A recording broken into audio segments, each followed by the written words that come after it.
Hi, welcome to Pennsylvania Newsmakers, and as always, thanks for watching. Well, the presidential campaign is now underway. Let me rephrase that. The general election part of the campaign is now underway. We have a couple of the state's leading political scientists. They're going to weigh in on that. And then, guess what? It's Financial Literacy Month. Those folks from the Credit Union Association are going to help us figure out how to save our money and how to not get ourselves into debt. All of that and more when Pennsylvania Newsmakers returns. This is Pennsylvania Newsmakers, a fast-paced, unrehearsed weekly discussion with and about the leaders who shape your world. And now, here's your host, Terry Madonna. Hi, welcome back to the program. Well, I think we can honestly say, and I'm going to ask our experts here, that the presidential election is now underway. Jim Hoefler, he's a professor of political science at Dickinson College. Berwood Yost, he runs the Center for Opinion Research. He's a polling guru at Franklin and Marshall College. We have Jim on the program, even though you're not taking any of F&M students, right? Only here and there. You know, and on the better ones, you're going to say, right? Yeah, I thought so. Welcome, guys. As you know, we're doing this series about every 6-7 weeks. We're bringing you on to assess the presidential campaign. All right, before we move to the future, Rick Santorum, he's out of the race now. All this debate, I'll start with you, Jim, about whether or not an endorsement for Mitt Romney and a positive campaign, a real campaign that matters on behalf of Romney. Does it really matter anymore? What do you think? Whether Santorum gets in strongly for Romney? And helps Romney. Well, I don't think it's very likely, so I don't think we have to worry too much. But I can see him endorsing him, but I don't think Romney needs it right now. Yeah. The evangelicals have already started to move that direction. They're holding their noses, but they know what the deal is. And I don't think he really needs Santorum right now. And Santorum would be well advised, I think, to go ahead, do the gracious thing, endorse him, then back away. Berwood shaking his head, but look, we know Santorum. We've polled in his election since 1994. He wants to be president.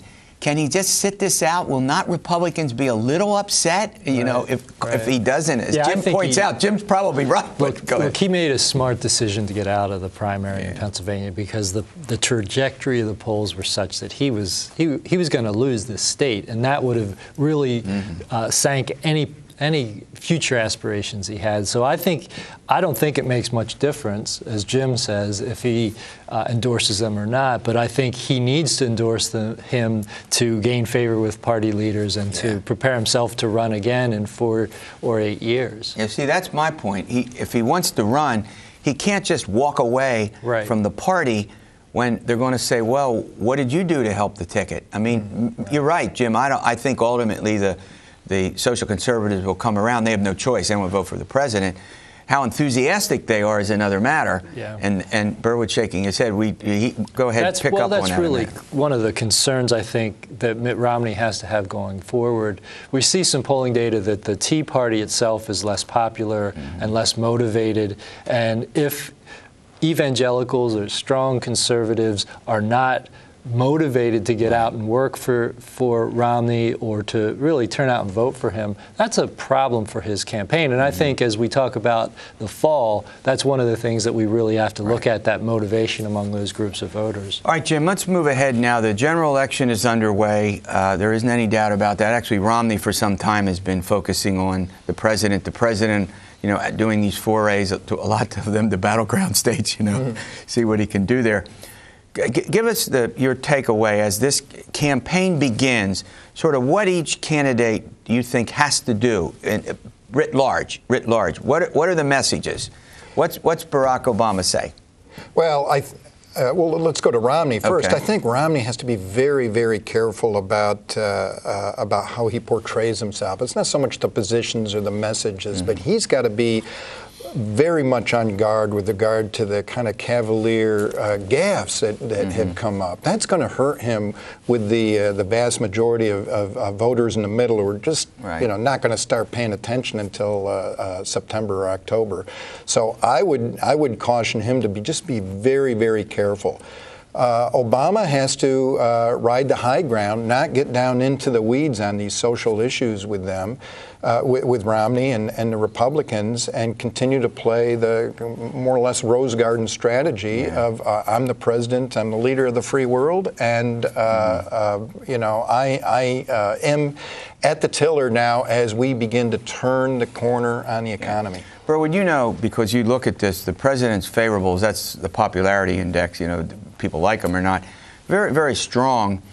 On the other dimension of his job performance, not nearly as strong. Should Romney just say, the president's a nice guy, we like him, but he's not up for the job? I mean, if you're a Romney strategist, how would you look? portray I think that if I'm Mitt Romney, I am focused almost entirely on the jobs issue, because if you look structurally at the economy, all right, the stock market's gotten a little better, consumer spending maybe is going up, but those benefits are targeted to a select group of people.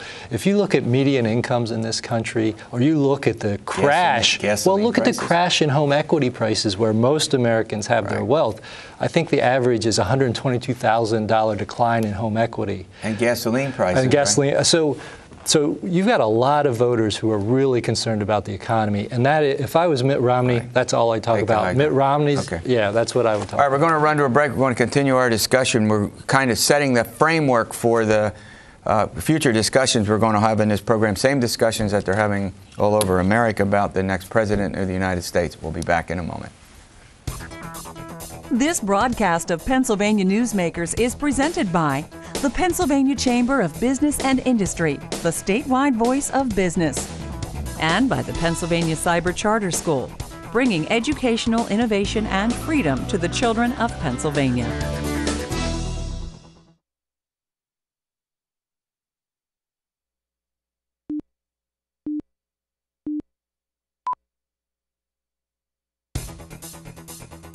This broadcast of Pennsylvania Newsmakers is brought to you by BetterSaferRoads.com. To voice your support for safer highways and less traffic congestion, visit BetterSaferRoads.com. And by the Pennsylvania Manufacturers Association. Business in Pennsylvania is our business. Hi, welcome back to the program. We're opening up our discussion that'll run until the election, the presidential election. Talk about some other elections along the way as well with Jim Hoefler. He's a political science professor at Dickinson, and Berwood Yost. He's my colleague at F&M. He heads the Center for Opinion Research. All right, Jim, let's go in a little deeper into what this campaign is going to be like. I'll tell you what, people tell me that they think this is going to be one of the most brutal, bitter campaigns that we've seen in a long time. In some respects, because I think the candidates are looking at this almost in apocalyptic terms. The Republicans saying off the deep end the country will never recover. Democrats saying the Republicans are going to bury the economy and bury the, government services.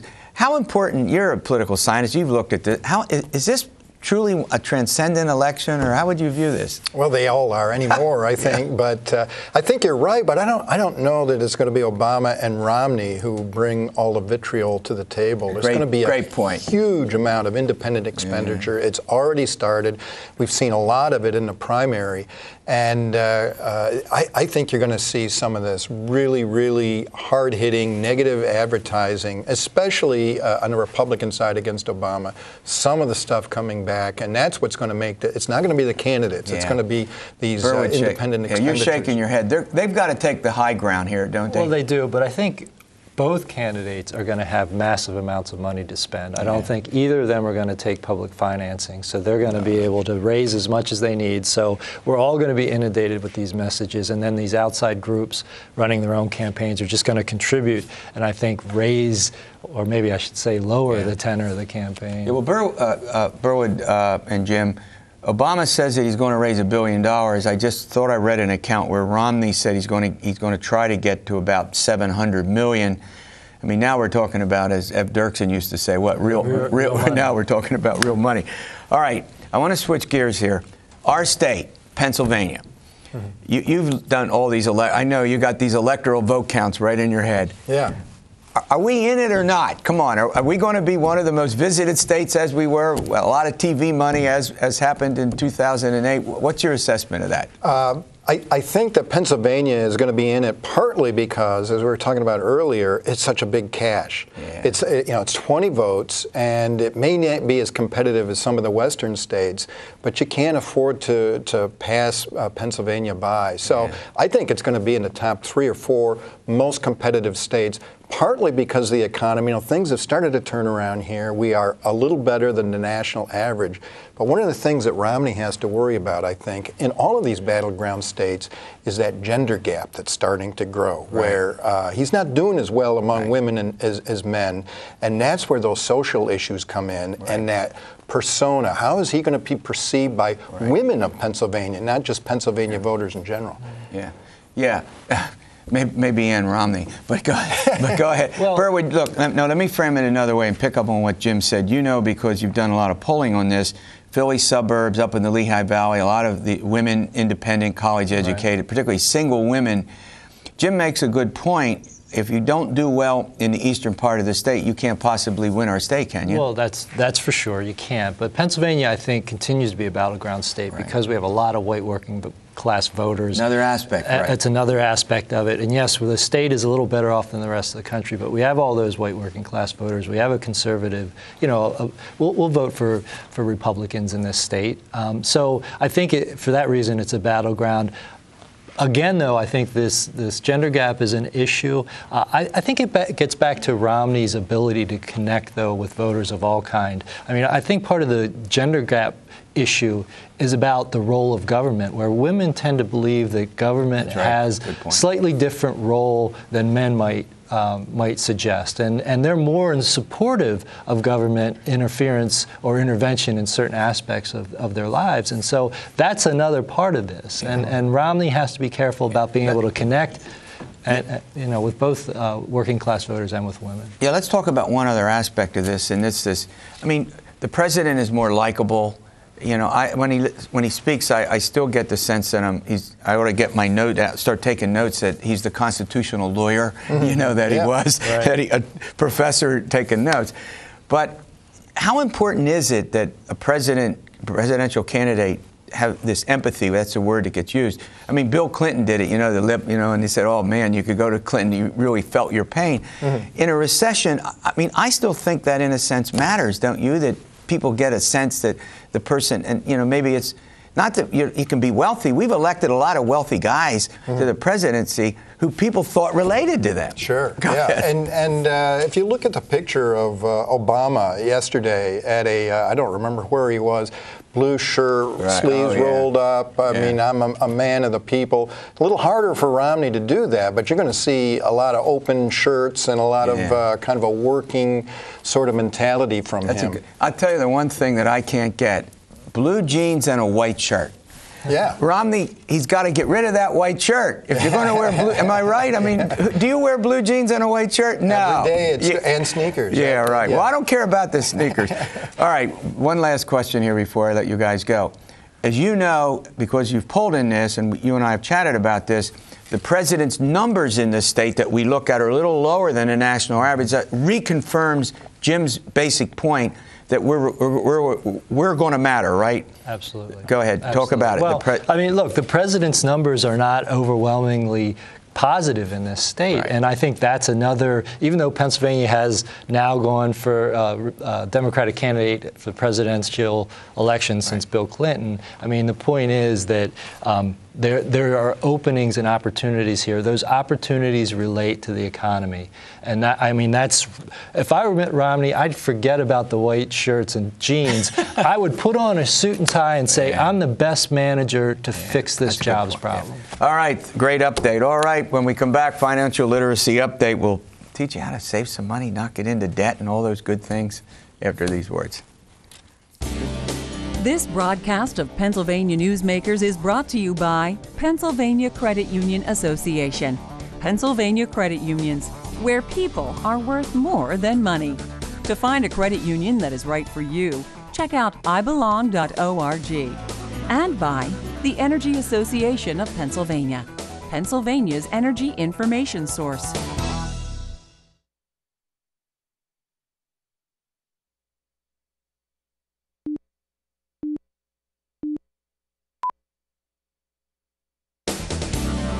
This broadcast of Pennsylvania Newsmakers is presented by the State System of Higher Education. 14 state-owned universities. The state system is the largest provider of higher education in Pennsylvania. And by the Hospital and Health System Association of Pennsylvania, working towards a healthy Pennsylvania. Hi, welcome back to the program. Well, it's popular financial literacy update. Guess what? It's Financial Literacy Month. Talking about that as often is the case is Michael Wishnow. He's a senior VP with the Pennsylvania Credit Union Association, and Michael Kaczenski. He's the chairman of the Pennsylvania Credit Union Association. All right, who wants to start? Michael, let me start with you on this April Financial Literacy Month. What did the governor do? Sure. The governor proclaimed April as Financial Literacy Month.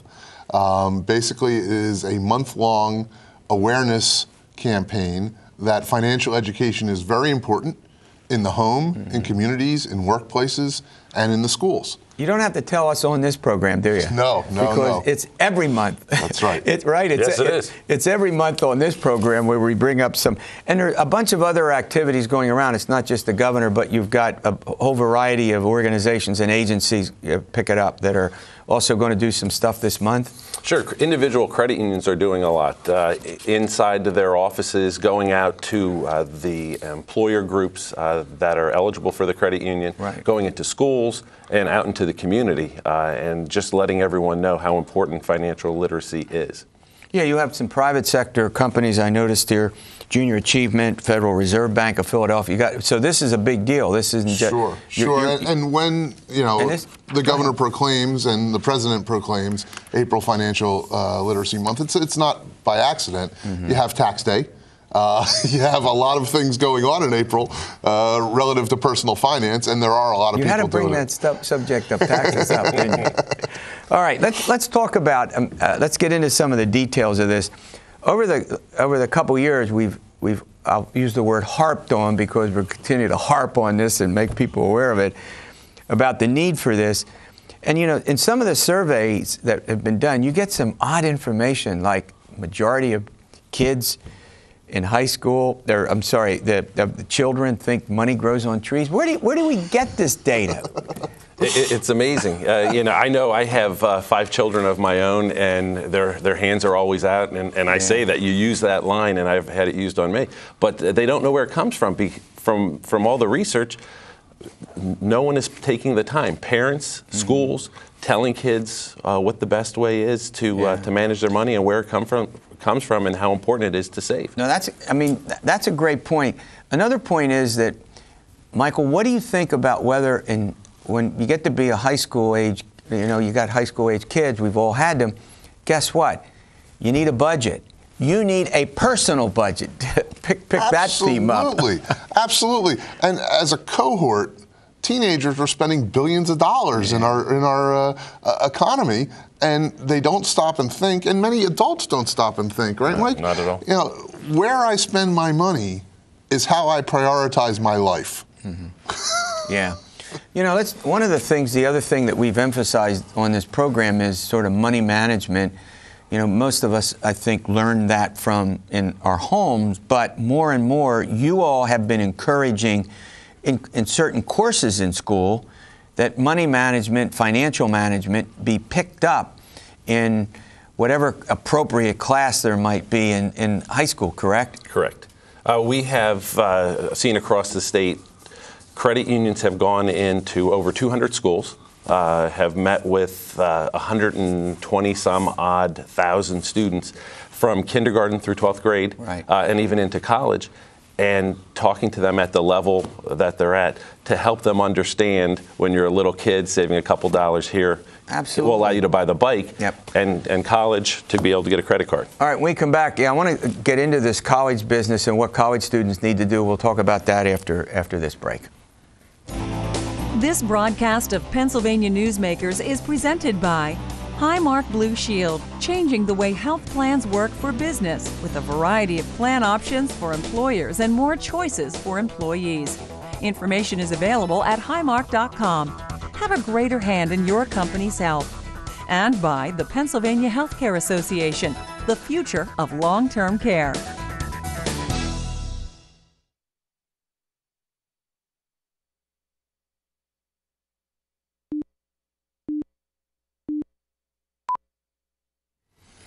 Hi, welcome back to the program, Financial Literacy Month. All right, Michael, we've talked about this before. College students, wow, they begin now to get their own money, spend a lot of money, get their own accounts. Oh, absolutely. They are in need before they get to college for some of the financial education components so that when they get there, they don't learn by the school of hard knocks. Mike and I were talking before the show. The college administrators came out with a statistic that says more kids are flunking out of college because of debt than academic failure. Wow. And that's just unacceptable.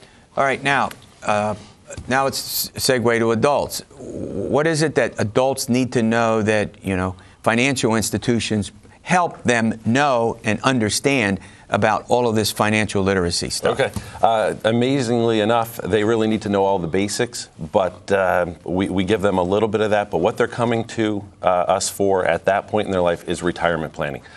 I'm 55 years old, and I want to be able to retire and enjoy the rest of my life. I don't want to have to continue to work like my parents do.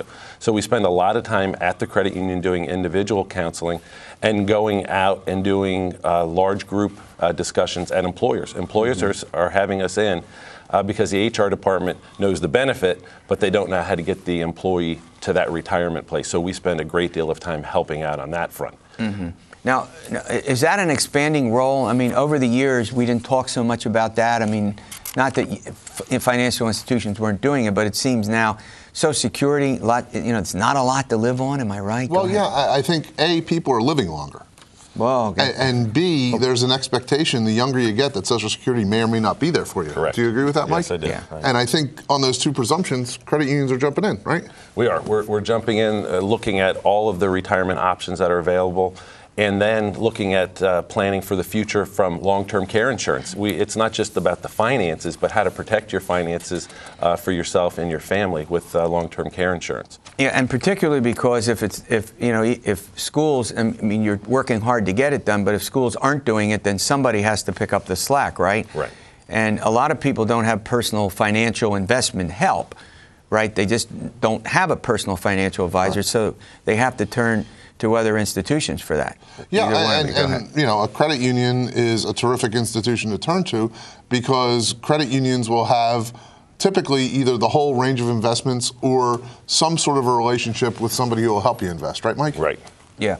All right, we have about 30 seconds left. You have a foundation. I noticed here 122,000 students receive financial education from it. Is that expanding? Is that growing? Oh, absolutely. Our foundation continues to fund financial literacy programs, particularly innovative financial literacy programs, from birth to retirement. All right. Hey, as always, thanks for coming in. This is a great update. You have to think about what we're going to do next month. Does June have any special? May? June special? You'll find something. I know you will. Hey, as always, thanks for watching this edition of Pennsylvania Newsmakers, and stay well.